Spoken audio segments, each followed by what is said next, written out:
हम लोग कृष्ण की ओर पुस्तक से पढ़ रहे हैं और कितना अजीब सा लग रहा है। This has to be a little higher. Okay. हाँ, विषय था कि तीन प्रकार के ताप क्या है। आप जानते हो, आदि दैविक, आदि भौतिक, आध्यात्मिक। और हमने यह भी सुना कि इनका कोई भौतिक निदान नहीं है।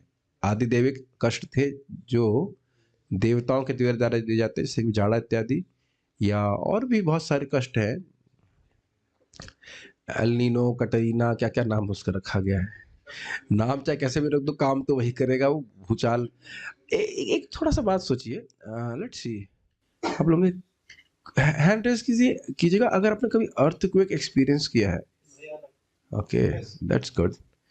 मैंने डिवोटीज हैव एक्सपीरियंस। गुजरात में तो मेरे ख्याल से बहुत अधिक होता होगा, जहां प्रेम माता जी से नॉट। हमने तो, मुझे याद है कि हम अपने चाचा जी की शादी में गए थे कानपुर, किदवई नगर याद है, किदवई नगर जानते हैं? किदवई नगर में वो आपने वो सीमेंट की टंकी होती है, उस घरों पे उसके ऊपर जाके हम सो रहे थे। क्या है, ऐसे डर लग रहा था कि गिर जाएंगे, पता नहीं क्या है, कुछ ज्यादा एडवेंचर कर रहे थे। और उस दिन वो कुछ अर्थक्वेक था, बड़ा बड़ा भय होता है, क्योंकि उसमें अब देखते हो कुछ हम कर नहीं सकते ना। पैसा कुछ कहें भाई रुक रुक जाओ, बाहर तो निकलते थोड़ा सा, हम कुछ भी नहीं कर सकते ना, क्वाइट। और आपने कभी देखा नहीं, हमारे सुदामा प्रभु यहाँ पे थे, तब वो दिखा रहे थे किस प्रकार से, 2017 की बात है, वहां उनके पिताजी बिल्कुल 32 किलोमीटर की रेंज में थे वो। और वो कौन सा था वो, माउंट अगोंग, वो जो है फट रहा था, और उसको मैंने साक्षात देखा। साक्षात मतलब अंदर से, जब मैं हवाई जहाज से लौट रहा था, तो वो पहाड़, वो क्या कहते हैं उसको, बादलों के ऊपर से वो पर्वत दिख रहा था। मतलब फटते हुए नहीं दिख रहा था, लेकिन वो पर्वत दिख रहा था, तब रहता कि कितना भयानक है वो, मतलब बहुत डरावना लगता है, इतना बड़ा पर्वत फटेगा, कहाँ जाएगा व्यक्ति, बताइए। और अमेजिंग बात ये थी कि इनके पिताजी वहीं घर में मां की पूजा कर रहे थे। कह रहे कोई दिक्कत नहीं, मरे नहीं, बाद में तो 2019-20 में मिला भी उनसे, लेकिन इतने कूल, इतने चिल व्यक्ति थे। एनीवेज, आदि दैविक कष्ट, उसके बाद आदि भौतिक कष्ट, ये अब अन्य जीवों से मिलता है। अच्छा, अन्य जीवों से मिलता है तो आप कभी ये सोचेंगे ना कि इंसानों को मिलता है कि सभी को मिलता है। आपने सुना नहीं ना, इंद्र कितनी बार दूसरों के द्वारा अपने पद से उतार दिए जाते हैं, और पद से उतरने से कितना कष्ट होता है, तो जिसका जो उतरता है वही जानता है कि नहीं। ठीक है कि नहीं। और इंद्र पद किसी को जो छूटता होगा तो कितना दर्द होता होगा, कहने की बात है। दूसरा कष्ट हो गया। उसके बाद आध्यात्मिक, अपने ही शरीर से होने वाले कष्ट। ये सब सुना तो आप व्यक्ति कहेंगे भाई कष्ट ही बताते रहे, डायग्नोसिस देख लिया आपने, सब कुछ कर दिया, सोल्यूशन क्या है? सोल्यूशन अब प्रभुपाद समझा रहे हैं।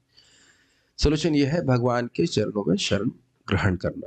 तो इसीलिए मेरी बहुत प्रसिद्ध श्लोक है, मेरे पीछे बोली, सर्वधर्मान परित्यज्य सर्वधर्मान् परित्यज्य मामेकं शरणं व्रज मामेकं शरणं व्रज अहं त्वां सर्वपापेभ्यो अहं त्वां सर्वपापेभ्यो मोक्षयिष्यामि मा शुचः। मोक्षयिष्यामि मा शुचः। अनुवाद पढ़ेगा, मुझे ठीक आ रही है, आप पढ़िए, अनुवाद पढ़िए, आप पढ़ो, आगे बढ़ाया जाए। सब धर्मों को छोड़कर तुम केवल मेरी शरण में आ जाओ, मैं तुम्हें समस्त पापों से मुक्त कर दूंगा, शोक मत करो। भगवद गीता 18.66। जब हम अपने को भगवान की शरण में अर्पित कर देते हैं तो हम उनके संरक्षण में आ जाते हैं, और उस समय से हमें किसी प्रकार का भय नहीं रहता।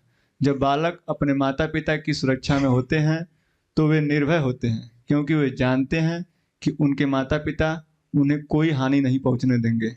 मामेव ए प्रपद्यन्ते। कृष्ण प्रतिज्ञा करते हैं कि जो उनकी शरण में आ जाता है, उनके लिए भय का कोई कारण नहीं रहता। यदि कृष्ण की शरण में आ जाना इतना सरल कार्य है तो लोग ऐसा करते क्यों नहीं? उल्टे अनेक लोग ईश्वर के अस्तित्व को ही चुनौती दे देते हैं और दावा करते हैं कि प्रकृति और विज्ञान ही सब कुछ है, भगवान कुछ नहीं। ज्ञान में सभ्यता की ऐसी तथाकथित प्रगति का अर्थ है कि लोग अधिकाधिक पागल होते जा रहे हैं। रोग निर्मूल होने के स्थान पर अधिकाधिक बढ़ता जा रहा है। लोग ईश्वर की चिंता नहीं कर रहे हैं, प्रकृति की चिंता कर रहे हैं, और प्रकृति का यही कार्य है कि त्रिविध तापों के रूप में उन्हें दुलत्ती मारना। प्रकृति नित्य 24 घंटे ये आघात कर रही है, किंतु हम इन लातों के इतने अभ्यस्त हो गए हैं कि हम समझते हैं कि यह ठीक है और उसे घटनाओं का स्वाभाविक क्रम ही मानते हैं। अब थोड़ा चर्चा करते हैं, इसको हम बैक से शुरू करते हैं। कितने लोगों को कभी जीवन में बोर लगा है? Please raise your hands.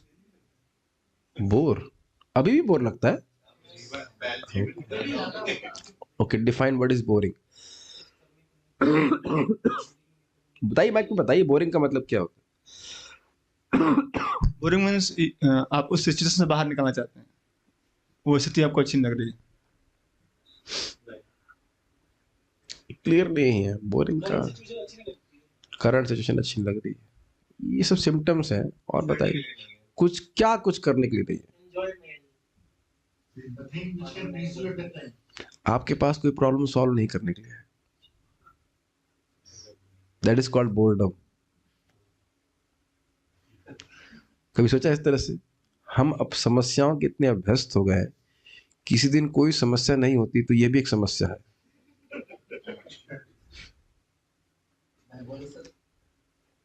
मन में जो अशांति है वो जो अशांत है वो बोर नहीं हो रहा है।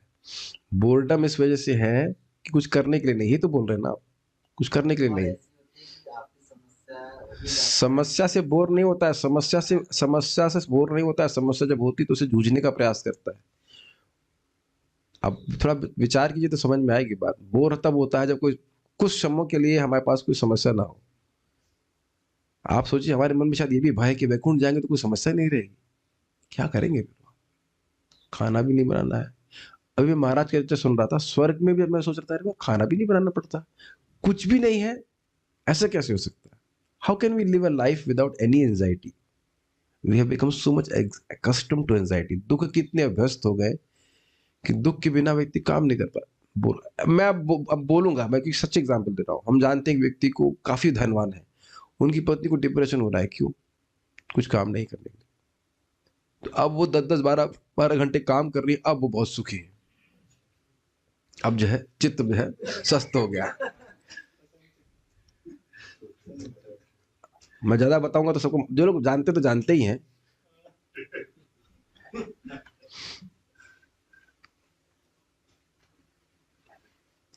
ऐसा भी नहीं कि बहुत अच्छे पति हैं, अच्छे डिवोटी है, सब कुछ है, फिर भी इसे कहते हैं ना, क्या कहते हैं सामान्य भाषा में, कुछ कहते हैं किसी को खुजली। हाँ, किसी खुजली होती है कि भाई हमें कुछ समस्या होनी चाहिए, कुछ समस्या होनी चाहिए। नहीं, वो खुजली अलग है, ये खुजली अलग। कुछ तो समस्या होनी, कुछ तो समस्या सॉल्व करें हम। ये ऐसा रहता है। अभ्यस्त हो, यही प्रपात करें, एक के बाद एक दुख बना हुआ है। और आप देखिए किस प्रकार से इस वैज्ञानिक या बाकी सब लोग लगे पड़े हैं जगत के दुखों को मिटाने में, लेकिन दुख नहीं जा रहा है, बल्कि उस दुख की जो औषधि है वे और नए दुख का निर्माण कर रही है। कोई उदाहरण? एक छोटा उदाहरण आप सब लोग समझ लेंगे। क्या आप सब लोग को लग रहा है कि हम लोग को अब जहरीले सब्जियां खानी पड़ रही हैं? Okay, that's a big problem, is it not? और इसका मूल कहां है? भारत में। कोई पॉलिटिक्स नहीं पढ़ा है, कोई हिस्ट्री नहीं पढ़ा है, तुम नहीं है क्या आप? ग्रीन रेवोल्यूशन नहीं जानते हैं?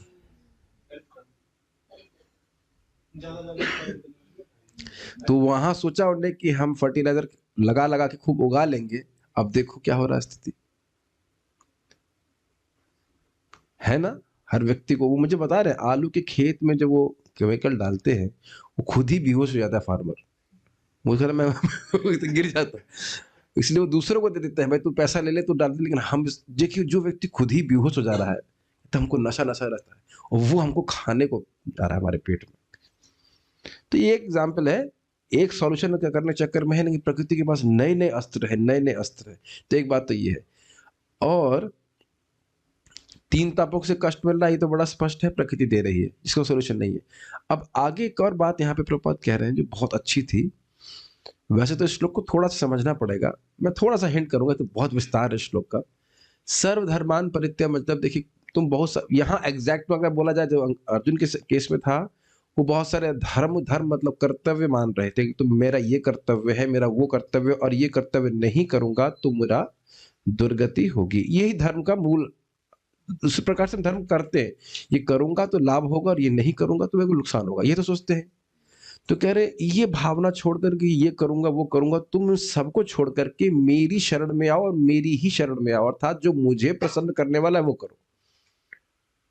इस शरण ग्रहण करने का तो बड़ा स्पष्ट समझ में आ रहा है।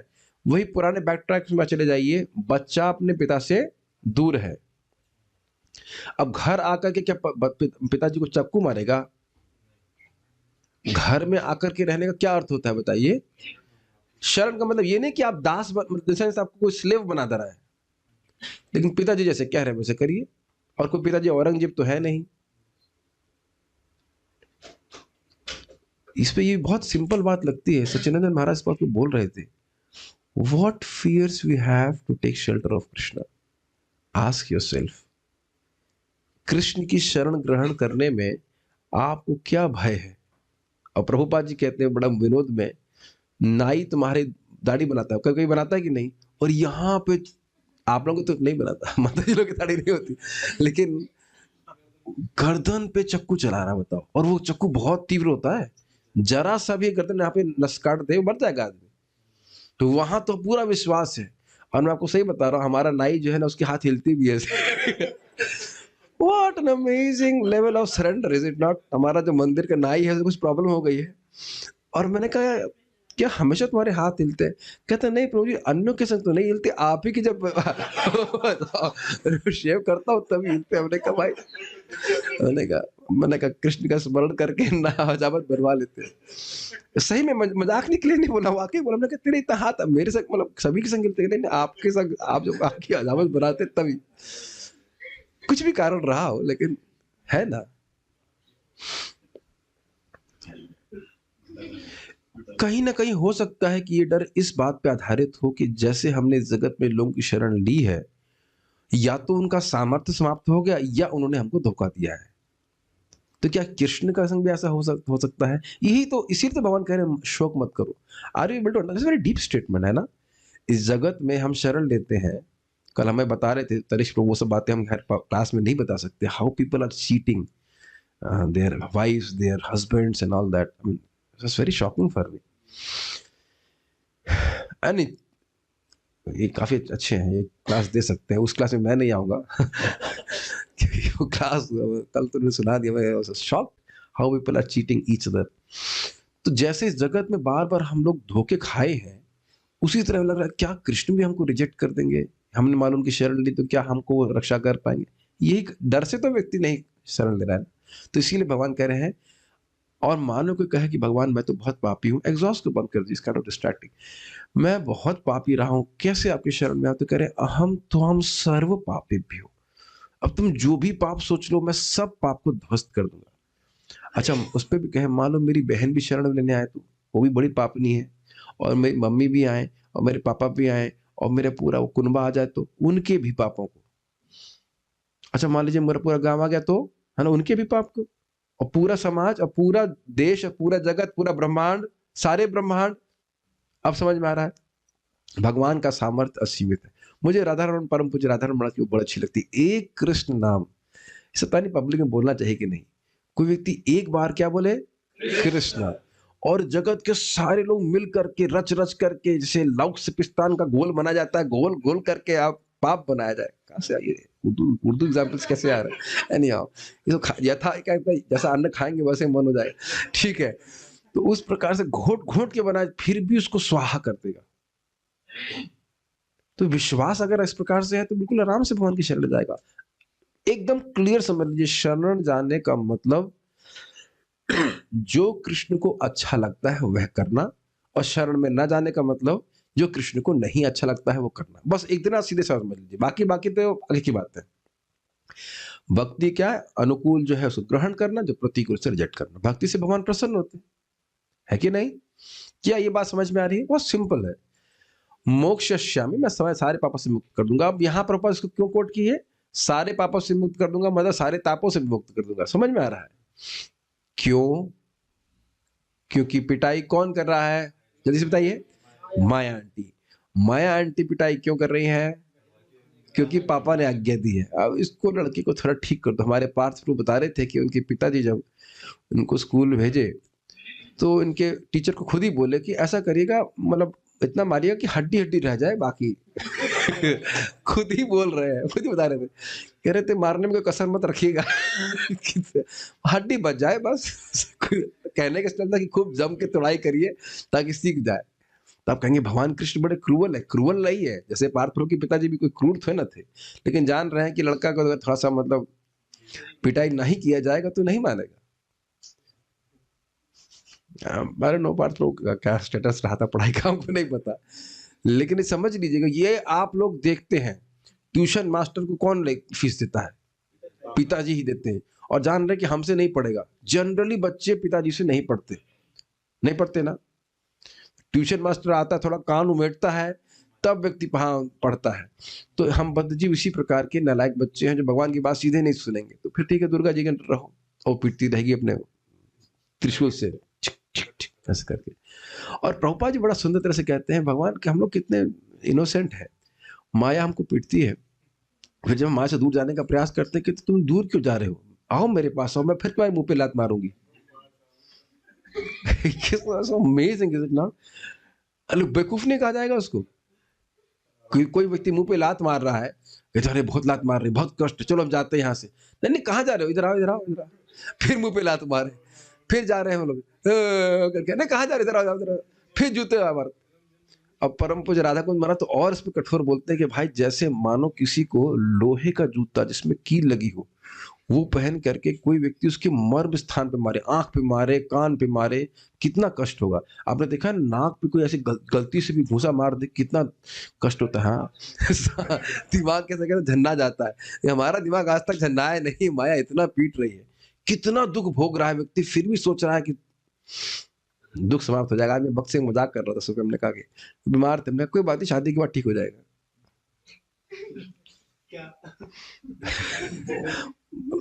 वैसे मजाक था कि भाई ऐसा नहीं कि शादी कर लेंगे ये कर लेंगे तो कोई बीमारी हमारी जो है ताप कम होने वाला, कोई ताप कम नहीं हो रहा, किसी भौतिक अरेंजमेंट से ताप नष्ट नहीं हो रहा। फिर से सुनिए, दुख दूर करने का प्रयास किया जा रहा है और सुख प्राप्ति का प्रयास किया जा रहा है, लेकिन दुख दूर जा नहीं रहा है और सुख प्राप्ति नहीं हो रही।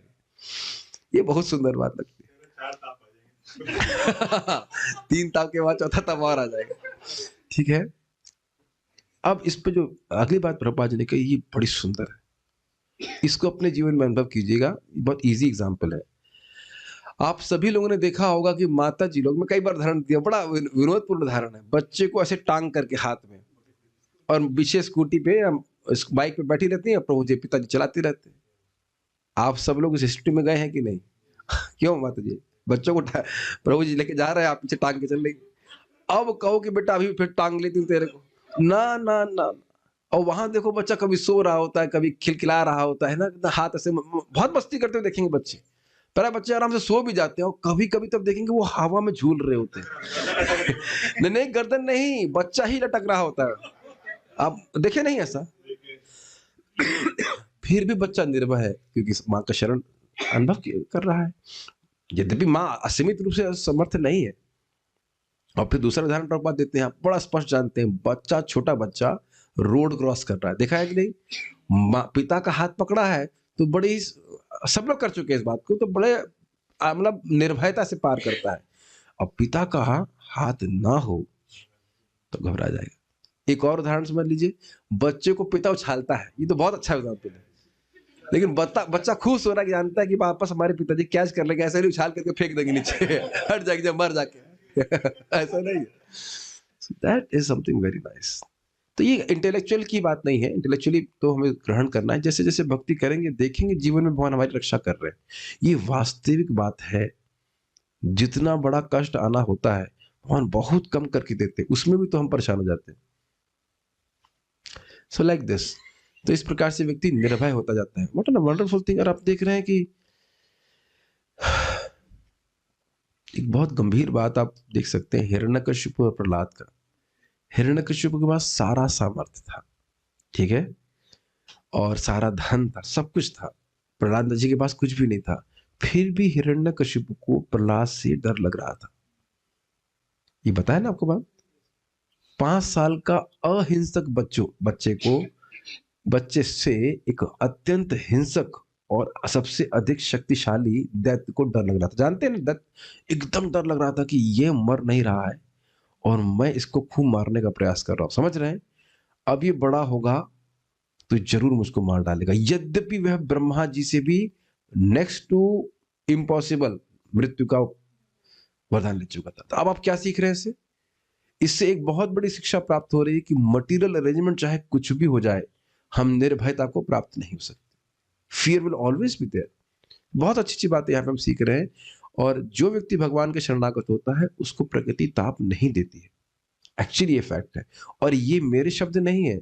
सनातन गोस्वामी ने जब पूछा कि के आमी केने आमाय जारा तापत रहे, मैं कौन हूं और मुझे ताप क्यों सता रहे, तो महाप्रभु स्पष्ट बोल रहे हैं उनके मुख पे कि तीनों ताप आपको नहीं सताते। हम पढ़ चुके हैं, फिर भी आप एक साधु हो, इस कारण से प्रश्न करो। एकदम स्पष्ट महाप्रभु ने, आपको तीन ताप नहीं सताते। यही पास में समाधि है ना प्रबोधानंद सरस्वती की, कहते हैं कि विश्व पूर्ण सुख है, विश्व तो पूर्ण सुख है, कोई दिक्कत ही नहीं। तो जो परमहंस है, जिसको जीव में, जिसके हृदय में भोग की इच्छा नहीं है, एनवी नहीं है भगवान से, उसके लिए कोई कष्ट नहीं। Make sense? अब फिर प्रभुपाद जी ने क्या बताया नेक्स्ट में, क्या कठिनाई है भगवान की शरण में जाने की। शरण में जाने की बात तब आएगी जब उनकी अस्तित्व को स्वीकार करेंगे।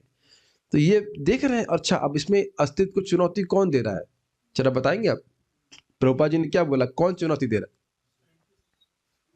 है? यस, जो लीडर है वही चुनौती दे रहा है।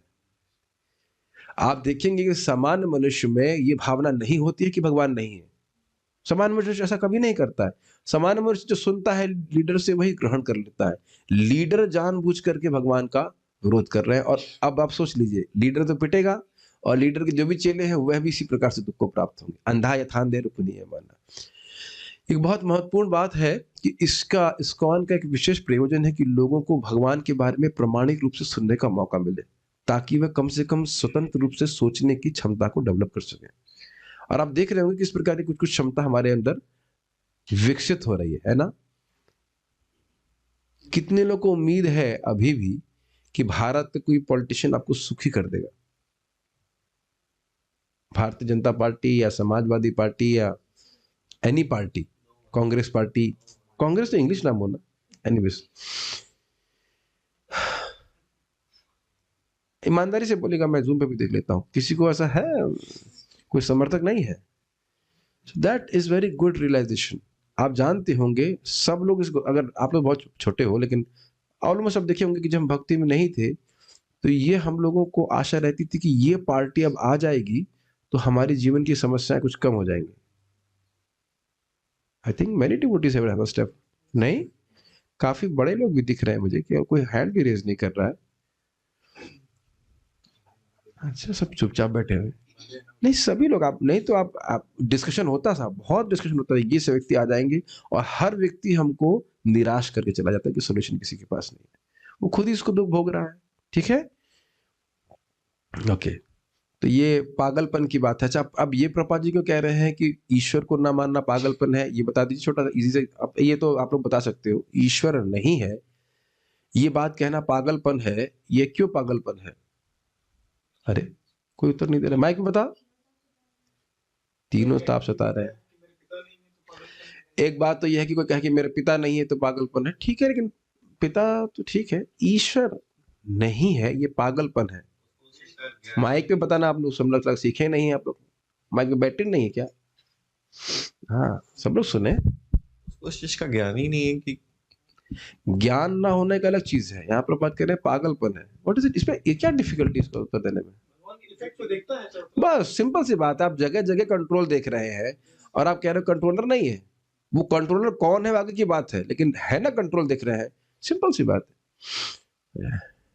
क्या बोल रहे हैं कोई वक्त? ओके, ठीक है। तो ये और फिर प्रकृति और कष्ट दे रही है और सोल्यूशन नहीं बन रही। हम लोग यहाँ लातों वाली बात पे सुन गए, कहाँ थे? हाँ, अब हम यहाँ पढ़ते पढ़िए। मुझ पर लाते जमाने के लिए मैं तुम्हारा, ये हम पढ़े नहीं थे ना, ये इंटरेस्टिंग है। किंतु हाँ, हम यहाँ से बात शुरू की थी कि हम लोग समस्याओं को सॉल्व करने में इतने अभ्यस्त हैं कि बस समस्याओं को सॉल्व करने के चक्कर में है, लेकिन उसको जो मूल है वो नहीं पकड़ते। इसको आयुर्वेद से और समझ लीजिए। आयुर्वेद और एलोपैथी में बड़ा अंतर है। बुखार आया, बुखार को दबा करके उसको लिवर में डाल दो। अच्छा शिष्य ना, मैं सही बोल रहा हूँ जब बोलता हूँ। लेकिन आयुर्वेद क्या कहते हैं ना, उसके जड़ में जाओ, उसको बाहर निकाल कर बाहर फेंक दो, खत्म करो उसको। यही है ना, गलत तो नहीं बोल रहे। अब ये सिस्टम है, मान लो थोड़ा बहुत कुछ परेशानी है, उसको दबा दो, उसको दबा दो, लेकिन ये समझ नहीं पा रहे हैं कि बीमारी आ क्यों रही है। ये कठिनाई जीवन में आ क्यों नहीं, क्यों आ रही है, तो बड़ा स्पष्ट है, भगवान से विद्रोह की भावना, उसको नहीं एड्रेस करेंगे, है कि नहीं। एक छोटा सा एग्जाम्पल लो, क्या पॉपुलेशन कंट्रोल करो, पॉपुलेशन क्या कर रही है उसे नहीं कंट्रोल करेंगे, समझ में आ गया। क्या प्रॉब्लम पॉपुलेशन की है या पॉपुलेशन क्या कर रही है उसकी प्रॉब्लम है। तो पॉपुलेशन क्या कर रही है उस पर कोई कंट्रोल नहीं है, I have never spoken this but this is important point, is it not. Population क्या कर रही है उस पर कंट्रोल नहीं कर रहे हैं, बल्कि गलत चीजों को बढ़ोतरी दे रहे हैं। हम देख रहे हैं शराब इत्यादि को, मांस इत्यादि को, लेकिन पॉपुलेशन कंट्रोल करने का प्रयास कर रहे हैं, उससे क्या होगा बताइए।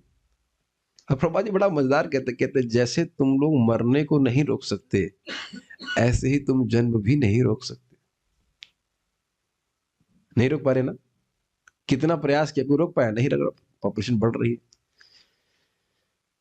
बहुत प्रभुपाद जी बड़े थॉटफुल है ना, मरने को रोक सकते हैं आप, जैसे मरने को नहीं रोक सकते ऐसे पॉपुलेशन को भी नहीं रोक सकते, बढ़ेगी। तो हम खाली बात ये कर रहे हैं कि जो मूल परेशानी है वो उसको नहीं पकड़ रहे हैं लोग, और क्या है, अभ्यस्त हो गए हैं समस्याओं को से जूझने में। आगे पढ़िए।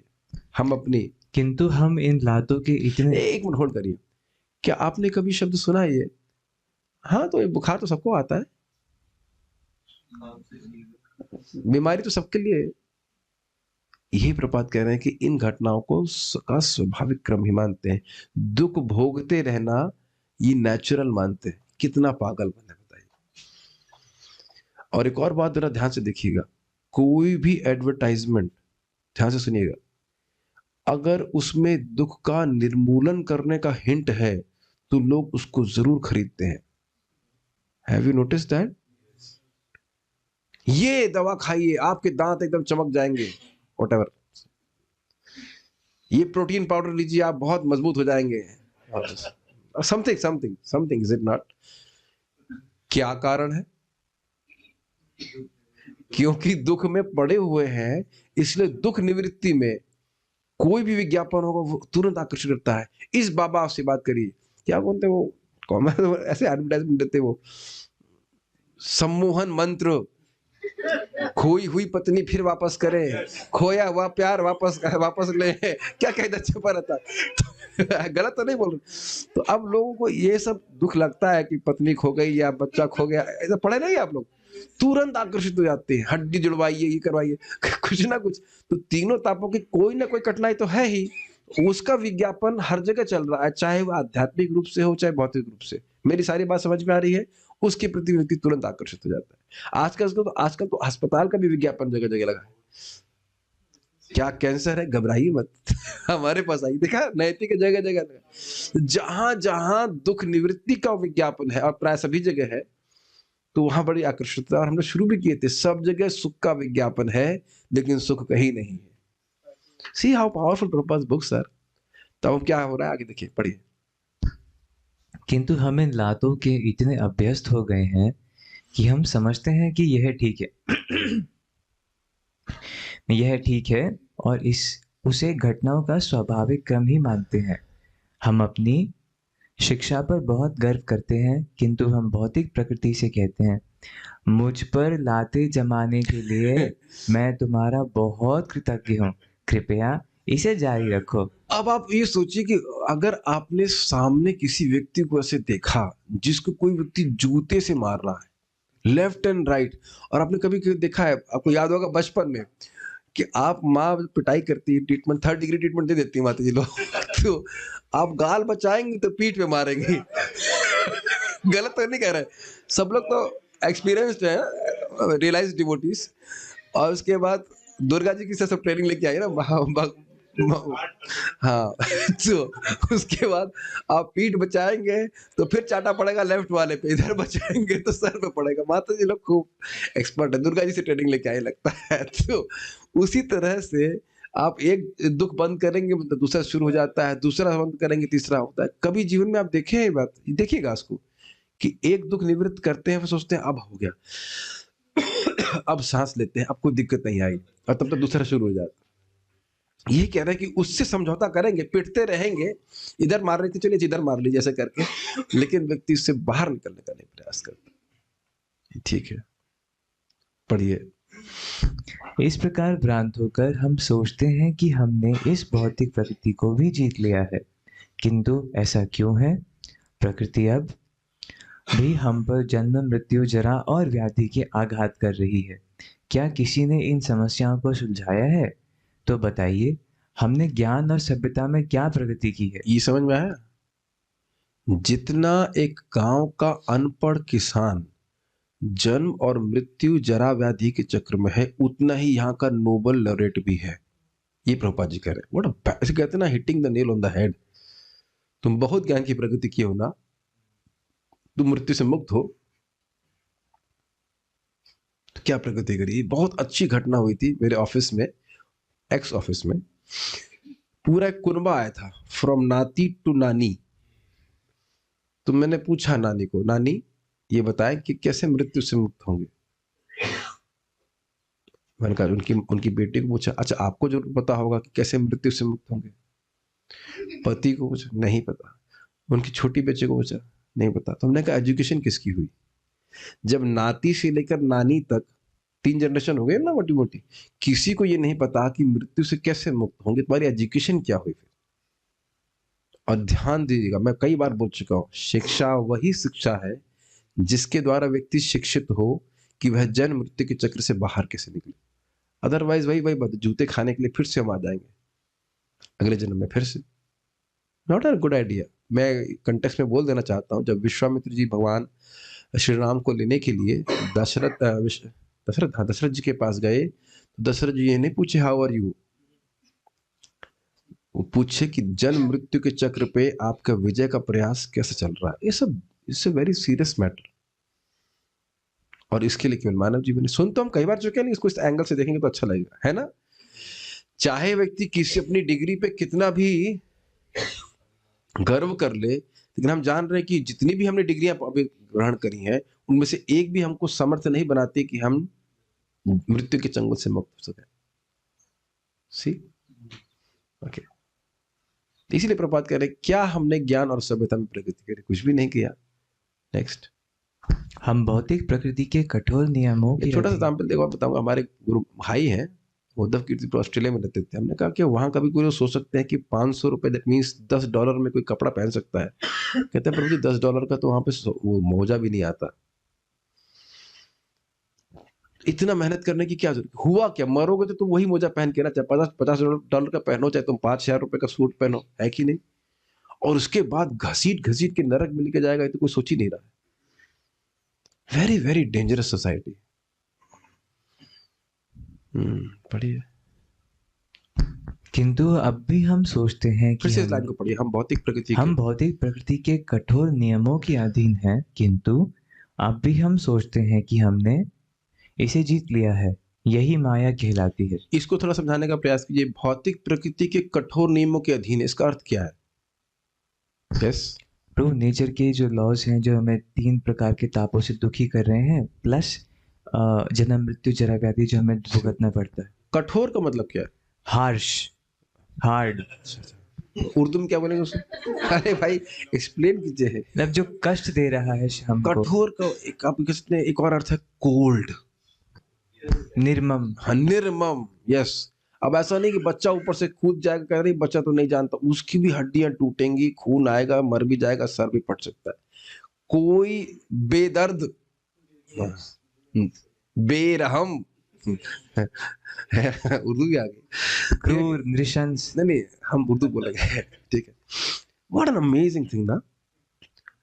पिता के सामने बच्चा मर रहा है, मर जाते हैं, थोड़ा कोई रहम आ रहा है उसको। व्हाट एन अमेजिंग थिंग है ना, कि हम लोग का अज्ञान कितना गंभीर है कि हम आज मरेंगे और हम हमारी कोई सुनवाई नहीं है इसके ऊपर, कि हम अगर आज मर रहे हैं तो कोई सुनवाई नहीं, कोई सुनेगा नहीं। Is it not? मैं नॉन डिवोटीज की बात स्पेसिफिकली कह रहा हूँ, और सभी पे होगा, किंतु फिर भी हम सोचते हैं कि हमने इसे जीत लिया है। ये सोचते हैं क्या? देखिए, एक एक लाइन प्रभुपाद जी बड़ी अद्भुत। क्या हम लोग सोच रहे हैं कि हमने प्रकृति को जीत लिया है? जीत नहीं लिया है, जीतने का निरंतर प्रयास हो रहा है। ये एक इल्यूजन है। जीत, समझ देख रहा कितना सटल पॉइंट है। हम सोच रहे हैं कि जीत लिया है, लेकिन हम जीत नहीं पा रहे हैं, अब भी तू और फंस रहे हैं। जैसे ध्यान दीजिएगा, जैसे दलदल में व्यक्ति स्वयं से जितना निकलने का प्रयास करता है वो और अंदर धंसता जाता है। कितना प्रयास चल रहा है, कितना प्रयास चल रहा है कि हम प्रकृति को से इंडिपेंडेंट रह ले, ऐसा नहीं हो सकता।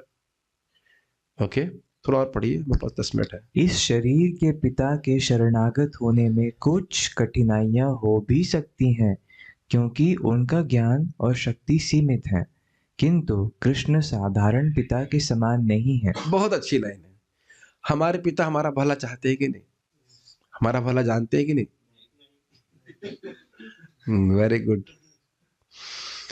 पिता भला चाहते जरूर हैं, लेकिन जरूरी नहीं है कि वो जानते हो। ये नहीं कह रहा हूं कि नहीं जानते हैं। अच्छा चलिए, पिता भला चाहते हैं, भला जानते हैं, भला कर भी सकते हैं। आप समझ में आ गया? इस जगत के शुभ चिंतक हमारे हैं, लेकिन जरूरी नहीं है कि वो हमारा भला जानते हो या भला करने का सामर्थ्य हो। आप लोग चाहते हैं मैं बीमार पड़ जाऊं, लेकिन इसका अर्थ यह तो नहीं कि सबको पता है कि एग्जैक्ट दवा कौन सी है, मैं खाऊं तो ठीक हो जाऊंगा, है कि नहीं? और हो सकता है कोई किसी के पास दवा पता हो, मान लो किसी को पता हो हिमालय में जाकर के फॉर एग्जाम्पल उसकी जो सबसे बड़ी चोटी है वहां से तोड़ के लेके आएंगे, तो वह भी सामर्थ्य नहीं खिला पाएगा, है कि नहीं? कहने का मतलब ये तो खैर मजाक की बात हो गई। ये कई बार आप देखते हैं कि नहीं कि हम किसी की सहायता भी करना चाहें तो हमारा सामर्थ्य नहीं होता है। अब इन तीनों को जरा भगवान कृष्ण में घटित कीजिए तो समझ में आएगा हमें कृष्ण की शरण क्यों लेनी चाहिए। क्या कृष्ण हमारा, अच्छा एक मिनट पूछ जाइए, कभी कभी ऐसा भी तो होता है कि जिसका हम आज शुभ चिंतक है कल नहीं रहेंगे। हाँ, ये पॉइंट भी पकड़ लीजिए, ठीक है। चलिए, क्या कृष्ण हमारे शुभ चिंतक हैं? कब से है? अनादिकाल से। गुड। क्या उनमें शुभ करने की या सही करने की क्षमता है? नहीं, सॉरी, जानते हैं क्या? वो तो एकदम ठीक ठीक जानते हैं। और क्या उनकी क्षमता है? यस। और यही आप सर्वधर्मान परित्यज्य श्लोक से देख लीजिए, शुभ चिंता है, उसमें लिखे आगे पीछे बोले इष्टोसी, मैं तुमसे प्रेम करता हूं, तुम्हारे हित के लिए बोल रहा हूं। वक्ष्यामि हित कामया, 10वें अध्याय में बोल रहे, तुम्हारे हित कामना के लिए बोल रहा हूं। गीता में भगवान ने हमारा को सोच करके कि श्री कृष्ण एक बार गीता पढ़ेंगे, आपको सोच करके गीता बोले, आपके हित के लिए, समझिएगा इस बात को। Wonderful, is it not? तो भगवान हमारा हित चाहते हैं, इसीलिए बोल रहे सर्वधर्मान परित्यज्य। चुप रह सकते थे, ये श्लोक गायब कर सकते थे, मन मना भव मत भक्त नहीं बोल सकते थे, लेकिन हमारे हित कामना करने के लिए बोल रहे हैं कि भाई ये, और जानते हैं कि इससे हित होगा और करने की क्षमता तो है ही। कैसे सूचित हो रहा है? सर्व पापेभ्यो, तुम्हारे सारे पाप। अब और इसके अलावा सेम श्लोक बोले हैं गीता में, अपि चेदेसी पापेभ्यः सर्वेभ्यः पापकृतमः सर्वम ज्ञान प्लवेन एव वृजनम संतरिष्यसि।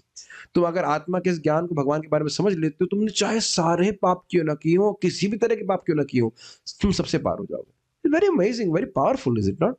इतनी क्षमता किसी की नहीं है। कोई व्यक्ति एक व्यक्ति के अपने इंडिपेंडेंट बोल दे कि मैं किसी के पाप नष्ट कर दूंगा, एक पाप नष्ट करने की क्षमता नहीं है। जरा विचार कीजिए आप, है हमारे पास, कह सकते हैं हमारे औकात है कि हम एक व्यक्ति के पाप को नष्ट कर दे? नहीं है। और भगवान क्या कह रहे हैं? तुम्हारे सारे पापों को हम नष्ट कर देंगे। Powerful, is it not? Powerful statement. तो यही प्रभात कहना है कि साधारण पिता नहीं है जैसे जो मर जाए। मैं पहले भी बोल चुका हूं, पिता मदद कर सकता है इस जीवन में, मर जाऊंगा तो क्या करेगा, और वो खुद मर जाएंगे तो हमारे क्या करने वाले हैं। बट आप सब लोग को खुश होना चाहिए, चाहे भक्ति में लद्दड़ नंबर 1 हो। डोंट रेज योर हैंड्स, मुझे पता है मैं पूछूंगा तो तुरंत आप लोग कर लेंगे हाँ मैं लद्दड़ नंबर 1 हूं। Still we are now under Krishna's care. ये बहुत बड़ी बात है। नाम जप कर रहे हैं, भगवान का प्रसाद खा रहे हैं, भक्ति कर रहे हैं। देवता भी मनवंतर के बाद समाप्त हो जाते हैं, लेकिन कृष्ण तो अब जन्म जन्मांतर हमारे संग रहने वाले, हमेशा से रह ही रहे हैं। और अब तो हम उनके पक्ष छाया समेधितान, उनकी छत्र छाया में आ गए। Should be very happy with it. ठीक है, आगे पढ़िए। कृष्ण अनंत हैं और वे षडैश्वर्य से संपन्न हैं। उनमें पूर्ण ज्ञान, पूर्ण शक्ति, पूर्ण ऐश्वर्य, पूर्ण सौंदर्य, पूर्ण यश और पूर्ण वैराग्य है। क्या हम ऐसे महान पिता की शरण में जाने और उनके ऐश्वर्य का आनंद लेने पर स्वयं को भाग्यशाली नहीं समझना चाहिए? किंतु लगता है कि कोई भी इस ओर ध्यान नहीं दे रहा है और अब प्रत्येक व्यक्ति यही प्रचार कर रहा है कि ईश्वर है ही नहीं। महाराज इस पे बोलते हैं कि एक बार रशिया में हल्ला हुआ, ये मीटिंग हुई कि भाई भगवान अब बहुत दिन भगवान रह लिए, अब उनको उनको अपने पद से नीचे उतारना चाहिए। लेकिन उनके सामने एक समस्या क्या आई पता है? वो खोजने लगे कि भगवान है कहाँ, मिलेंगे कहाँ। भगवान इज नॉट बाय सिलेक्शन, भगवान भगवान है। सूर्य का सिलेक्शन नहीं हो रहा है, सूर्य देव। यस, लोग ईश्वर की खोज क्यों नहीं करते? इसका उत्तर गीता के इस श्लोक में दिया गया है। बहुत अच्छा। तो एक भक्त का भक्त से बोला गया कि जो लोग बहुत पापी होते हैं पिछले जन्म में, वो इस जन्म में भक्ति करते हैं। बड़े ही मतलब रियलाइज सोल रहे होंगे तभी वो पिछले जन्म में बहुत पुण्य किए ना, इसलिए जन्म में भक्ति नहीं कर रहे। अब इतना इकट्ठा हो गया पुण्य, हजम नहीं हो रहा है। जैसे होता है ना, बहुत आदमी खा लेता है घी का, तो कुछ थोड़ा सूखा सूखा खाता है, तो इतना जो पुण्य इकट्ठा कर लिया पिछले जन्म में कि जन्म में थोड़ा पाप करके बैलेंस कर रहे हैं है कि नहीं? मतलब ये आप देख सकते हैं, ग्लोरी ऑफ कलयुगा, कलयुग की जय हो। मतलब इतना इतना बेवकूफी वाला सिद्धांत। तो जो पिछले जन्म में खूब पाप किया है वो भक्ति करता है। क्यों? क्योंकि भक्ति सारे पापों को निरस्त कर देती है। कितना सुंदर लॉजिक है। मतलब अब जूता होता तो हम क्या बोले, अब जूते तो पहनते नहीं, चप्पल ही चप्पल मारने का करता है। ऐसे लोग, ऐसे शब्द हमको इस्तेमाल नहीं करने चाहिए क्लास में, लेकिन से में जूते से पीटने वाले बातें बोलते हैं। कोई से पूछ लो तुम कौन से शास्त्र में हो लिखा है ये बात? कुछ नहीं। तो देखिए यहाँ लिख रहा है कि जो भगवान की शरण, प्रभात बोलते हैं जो भगवान की शरण में नहीं आता है वो समझ लो कि एक नंबर का नालायक है। तो कहेंगे भाई आप कैसे बोल रहे थे? कहते मैं नहीं बोल रहा हूँ, भगवान बोल रहे हैं। क्या बोल रहे, जरा मेरे पीछे बोलिए। नमाम दुष्कृति नो मूढ़ा, नमाम दुष्कृतिनो मूढ़ाः प्रपद्यन्ते नराधमाः, प्रपद्यन्ते नराधमाः मायया अपहृत ज्ञाना, मायया पृतः ज्ञाना आसुरं भावमाश्रिताः। आसुरं भावमाश्रिताः। बड़ा सुंदर श्लोक है। न माम दुष्कृतिनो मूढ़ा, बड़ा लिंक भी बड़ा सुंदर। इसके पहले वाले श्लोक में भगवान बोल रहे हैं कि भाई मेरी शरण में आओगे तो माया से पार हो जाओगे। तो कहेगा भाई सब लोग आपकी शरण में क्यों नहीं जा रहे हैं? जब आप इतने महान हैं, सब कुछ है, माया के स्वामी है, माया से पार करा देंगे, तो सब लोग तो आपकी शरण में जा नहीं रहे। तो भगवान बोलते हैं नमाम दुष्कृतिनो मूढ़ा। कृति मतलब जो अपनी इंद्रियों से करते हैं, और दुष्कृति मतलब इंद्रियों से घोर काम किए हैं, बम फोड़े, कहीं कुछ गलत काम किए हैं, बहुत ज्यादा काला बाजारी की, पक्का उस कारण से हृदय दूषित है। इसलिए भगवान की महिमा समझ में नहीं आती। मैं फिर से रिपीट कर रहा हूँ, पाप जब व्यक्ति कर रहा होता है तो पाप करने से व्यक्ति के हृदय दूषित हो जाता है, और हृदय दूषित हो जाता है तो भगवान की महिमा नहीं समझ में आती। इसीलिए कह रहे हैं नमाम दुष्कृतिनो, जो दुष्कृतिवान है वह मेरे पास नहीं आते। क्या क्या इनका कैटेगराइजेशन है? मूढ़ा, ऐसा कर लीजिए, नमाम दुष्कृतिनो प्रपद्यन्ते, ऐसे पकड़ लीजिए। जो दुष्कृतिवान है वह मेरी शरण में नहीं आते। प्रपद्यन्ते मतलब शरण में आना। मूढ़ा का मतलब क्या है?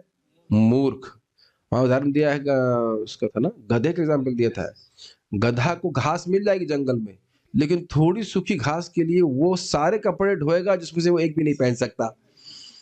Quite interesting. मतलब लोग खूब पैसा कमाते हैं, लेकिन वो खाएंगे क्या? बेचारे को डायबिटीज हो गई है तो अब वो खाली थोड़ा ब्रेड खा लेगा, कुछ ऐसे कुछ हल्का चने खा लेगा, अंकुरित चने, जो कुछ भी खा लेगा, है कि नहीं? और लगा पड़ा है, मुख से फेन आ रहा है ऐसे करके। तो कुछ मूढ़ है, कुछ नराधम है, नरों में सबसे कम, लोएस्ट। उसके बाद कह रहे हैं माया अपहृत ज्ञान था। तो वैसे साइंटिस्ट जिनका ज्ञान तो है, लेकिन माया ने सब चुरा लिया है। और आसुरी भाव मतलब जो सीधे भगवान का विरोध करने वाले, है ही नहीं भगवान, भाई कहाँ बात कर रहे हैं आप, कुछ नहीं दिखाइए, इत्यादि इत्यादि इस प्रकार की बात। तो ऐसे लोग क्यों हैं भगवान की शरणागत नहीं? क्योंकि दुष्कृतिवान, पापी है, इस कारण से। अब इसको रिवर्स में ले लीजिए, जो व्यक्ति भगवान की शरण में किसी भावना से भी आया है तो क्या है वो? आप जानते हो श्लोक, सुकृतिवान। He should be respected. Actually ये कल्चर भी हमको डेवलप करना पड़ेगा। कोई भी व्यक्ति किसी भी इच्छा से भगवान की भक्ति में आया है तो बहुत अच्छी बात है। यद्यपि देखिए सिद्धांत की दृष्टि से हम लोग प्रचार में भी बोलते हैं, प्रभुपाद जी समझाया है कि भाई भक्ति तो निष्काम भाव से करना चाहिए, लेकिन प्रभुपाद यह भी बताया है कि किसी भी इच्छा से व्यक्ति भगवान के पास आया है तो बहुत अच्छी बात है। देखिए इच्छा होना प्रॉब्लम नहीं है, लेकिन भक्तों से द्वेष नहीं करे। Does it make sense? भाई तुम पैसा कमाना चाहते हो तो ईमानदारी से पैसा कमाओ, भगवान से मांगो। मैंने बताया ना आपको, इस्कॉन हैदराबाद में व्यक्ति ने ईमानदारी से भगवान से मांगा, मेरा पैसा वापस कर दीजिए। इतना पैसा, उसने 50 लाख रुपए डोनेशन दिया, 50 लाख, हम नाम नहीं बता सकते, दिया भगवान ने उसको। With in few years he got. जो डोनेशन 50 लाख दे रहा है तो स्वाभाविक सी बात है कि 50 लाख ही नहीं होगा उसके पास। टिप ऑफ द आइसबर्ग, है ना। लेकिन अब ये नहीं कि मंदिर से पैसा चोरी करना, समझ रहे हैं ये चीज है। अब मान लो किसी की शादी करने की इच्छा, तो ठीक है, लेकिन किसी की पत्नी को नहीं पकड़ के लेके आ जाओ, ये चीज ये नहीं है, ये इच्छा सब ठीक नहीं है कि नहीं। आप मेरी बात समझ रहे हैं। पाप नहीं, भगवान से जो, क्या इनकी इच्छा नहीं थी, क्या नाम है उनका, अरे शादी की इच्छा थी उनकी, मनु महाराज की पुत्री शादी हुई थी, करदम ऋषि। करदम ऋषि 10,000 साल तपस्या करे, लेकिन भगवान जान रहे थे कि उनकी शादी करने की इच्छा है, तो मनु की पुत्री से शादी करवाई देवाहूति से। इतनी सुंदर थी कि उनको देख करके देवता गिर जाते थे नीचे, और वह एक ऋषि से शादी करवा दी भगवान। तो कहने का आशय यह है कि भगवान अपने भक्तों की इच्छा को जानते हैं, इतना टेंशन लेने की जरूरत नहीं है, और देंगे तो आप संभाल नहीं पाओगे, समझ रहे बात। लेकिन समझ रहे, किसी भी भावना से भगवान के पास कोई आ रहा है तो अच्छी बात है, वो कोई दिक्कत नहीं है।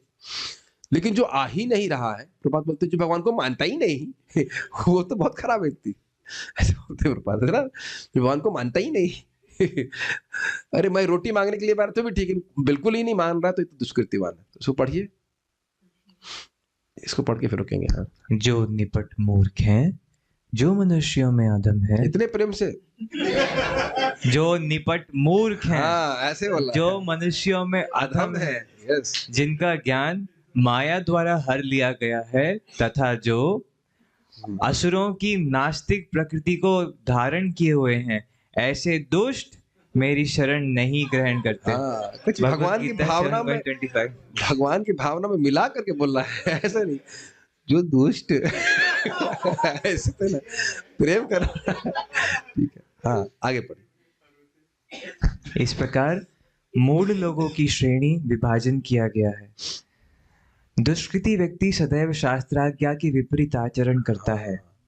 कोई मुर्गा खाएगा, किसने देखा नरक, बेटा तुम इसी मुर्गे को देखोगे, यही मुर्गा तुमको दिखाने ले जाएगा कि तुम कहाँ जा रहे हो। ये देखिए, मैं फिर से रिपीट कर रहा हूँ, जीव गोस्वामी बात बोलते हैं कि हृदय में अगर पाप भरा रहता है तो क्या होता है, शास्त्र की बात में विश्वास नहीं होता। ये बात किसने देखा है, किसने देखा है, हर चीज हम देख के विश्वास करते हैं। कभी भी ये बोले ना तो उसको पहले एक चीज बोलो, तुमने लीवर देखे हो, तो पहले काट के देखोगे हाँ लीवर है कि ना, इधर फाड़ो लीवर है कि नहीं, देखेंगे।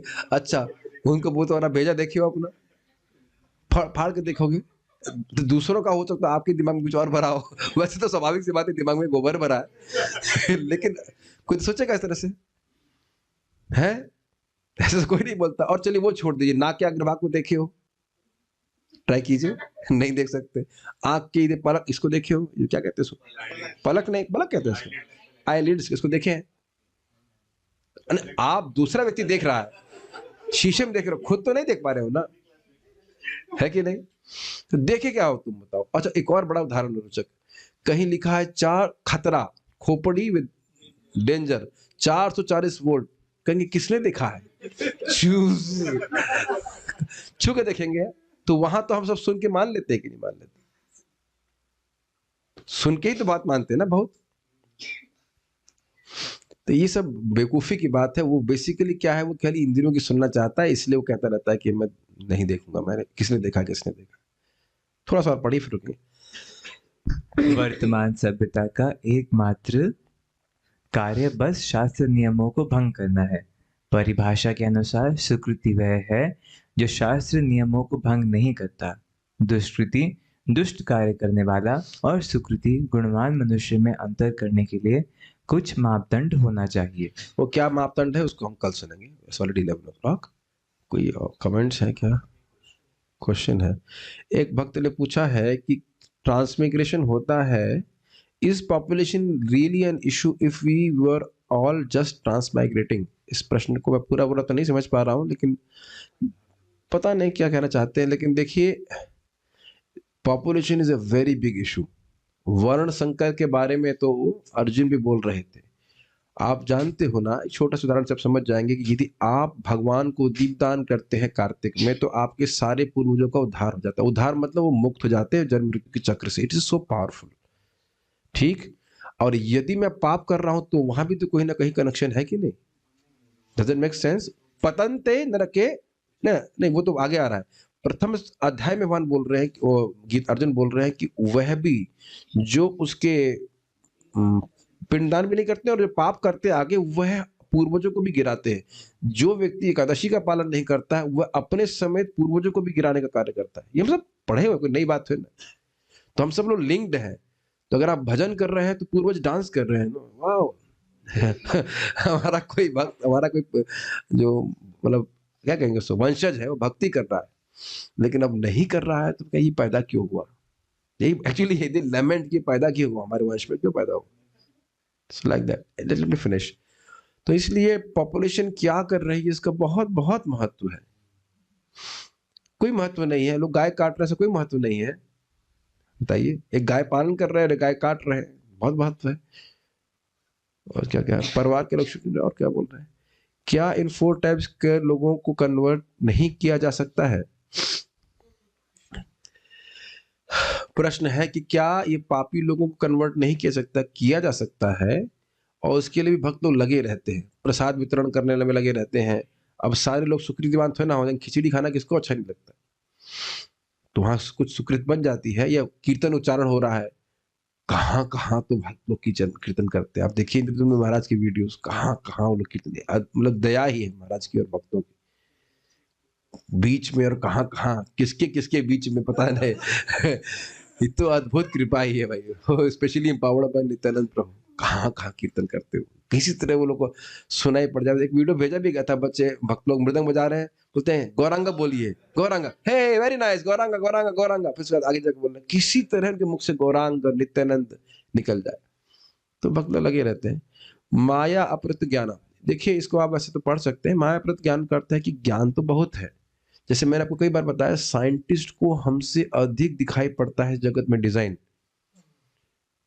है ना, लेकिन वह जानबूझकर खंडन करता है कि ये डिजाइनर नहीं है। अच्छा, एक और सोच लीजिए, जो चार्ल्स डार्विन को पढ़ते हैं, वो खुद बोल रहा है कि कोई भी थ्योरी बिना किसी, एक शब्द तो बोला, स्पेकुलेशन, क्रिएटिव स्पेकुलेशन के प्रकट नहीं हो सकती। कहीं कोई नहीं देख रहा है कि बंदर से इंसान आया है ना, और उसने थ्योरी लिख दी, किताबें लिख दी, और हम पढ़ रहे हैं, उसके लिए लात भी खाए होंगे पिताजी से माताजी से कि बायोलॉजी में नंबर क्यों कमाए। बहुत बड़ा विषय तो नहीं चार्ल्स डार्विन का, शायद हमारे जमाने में बहुत थोड़ा सा हुआ करता था। गौरांग प्रभु बड़ा मजाक करते, कहते हैं कि हो सकता हो कि चार्ल्स डार्विन का पेपर हो थ्योरी का, और वो हनुमान जी को लड्डू चढ़ा रहा हो। समझ रहे? चार्ल्स डार्विन कह रहा है कि भगवान नहीं है, सब कुछ प्रकृति के द्वारा हो रहा है ना, और वो हनुमान जी को लड्डू चढ़ा रहा हो। भारत में हिसाब किताब होता भी हो।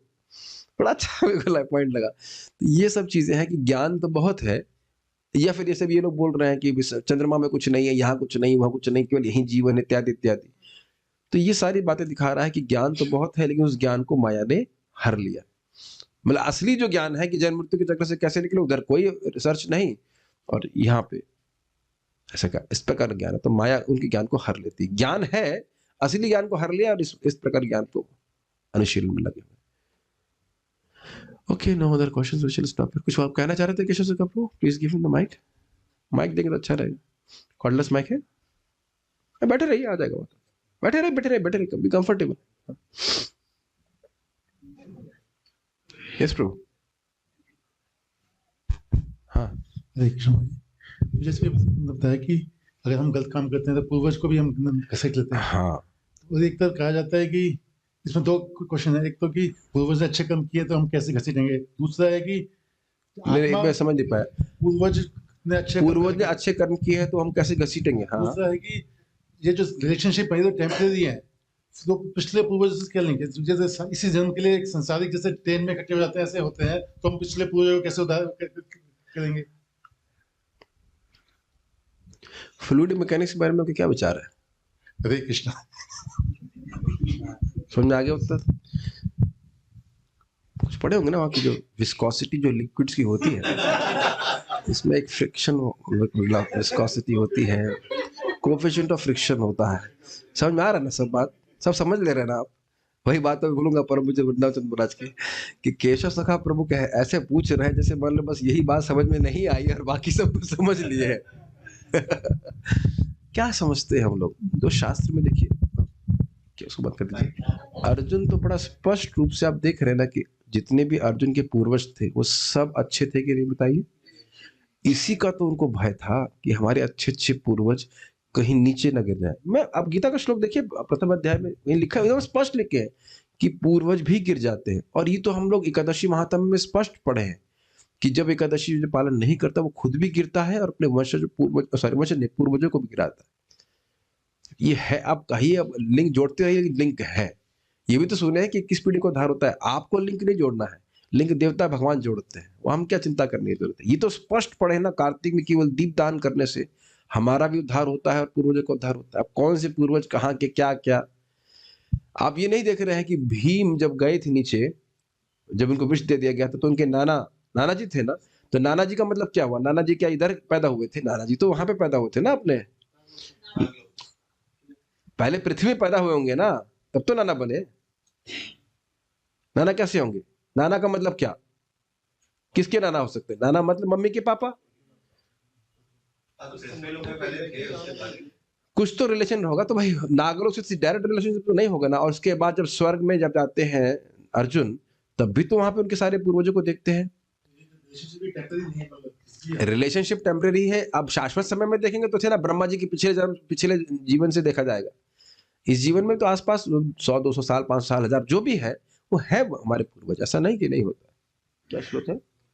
संकरो नरकायेव कुलग्ना नाम कुलस्य पतंति पितरो ही येषाम लुप्त पिंडोदक क्रिया। श्लोक क्रमांक 141। तो ये बहुत अच्छा आपने श्लोक दे दिया, इसको हिंदी में लिखा। एक मिनट रुकिएगा, बहुत अच्छी बात आती है कि पॉपुलेशन क्या कर रही है, उसका क्या प्रभाव होता है। इसको आप 1.41 में देख लीजिए, कितना सुंदर बात। और ये बिल्कुल वैलिड पॉइंट है। बस ये बात थी कि अर्जुन कह रहे थे कि वर्ण संकर होंगे और भगवान ने होने दिए नहीं।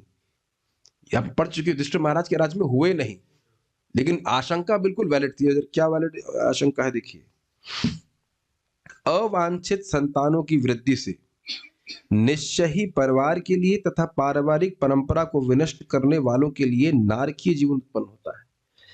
ऐसे पतित कुलों के पुरखे पितर लोग गिर जाते हैं क्योंकि उन्हें जल तथा पिंड दान देने की क्रियाएं समाप्त हो जाती हैं। तो जो लोग भी पढ़ना चाहते हैं, भगवत गीता 1:41। और आप कहेंगे हम लोग क्यों नहीं करते? भगवान की भक्ति करने से सभी प्रकार के पूर्वजों को सब कुछ मिल जाता है। ठीक है, अगर आप चाहते हैं पूर्वज डांस करें तो दिति महारानी का प्रसंग आप पढ़ सकते हैं। भागवत कोई भी प्रसंग पढ़ रहे हैं तो आपके पूर्वज बड़े प्रसन्न है। सुनाई पड़ रहा है किसी को जो बहुत दुखी है, भगवान की भक्ति कर रहे हैं, तो जो भी आपके दिवंगत पिता माता पूर्वज सब की सेटिंग हो जाती है, सबको खुश हो जाता है, अरे हमारा एक व्यक्ति तो भोजन कर रहा है। ठीक है, ये श्लोक प्रहलाद महाराज की युक्ति सुन लीजिए। विप्रा द्विषण गुण युताद अरविंद नाभा पादारविंद विमुखात् स्वपच वरिष्ठम मन्ये तो दर्पित मनो वचने हितार्था प्राणम पुनाति सकुलम न तु भूरिमानः। तो कोई विप्र है और भगवान से विमुख है और 12 गुणों से युक्त भी है ब्राह्मण की, तो वो अपना भी उद्धार नहीं कर सकता। लेकिन कोई स्वपच है, कुत्ता खाने वाले से, पता नहीं स्वपच इतना प्रेम क्यों है भागवत में सुखदेव गोस्वामी को या अन्य भक्तों को, लेकिन एकदम लोवेस्ट चंडा शूद्र से भी लोवेस्ट। तो वह अगर अपने मन वचन और कर्म को भगवान को समर्पित कर रहा है, भगवान की सेवा कर रहा है उनके द्वारा, तो वह अपना ही नहीं पूरे कुल का उद्धार करने वाला है। सभी ये तो सब जानते हैं श्लोक, लेकिन इसको याद रखना चाहिए। ओके, और कोई प्रश्न का तो नहीं है ना, कोई कमेंट्स है? टेस्टेड पॉजिटिव, ये कहां से आ गया? ओके ठीक है। श्रील प्रभुपाद की जय। निताई गौर प्रेमानंदे।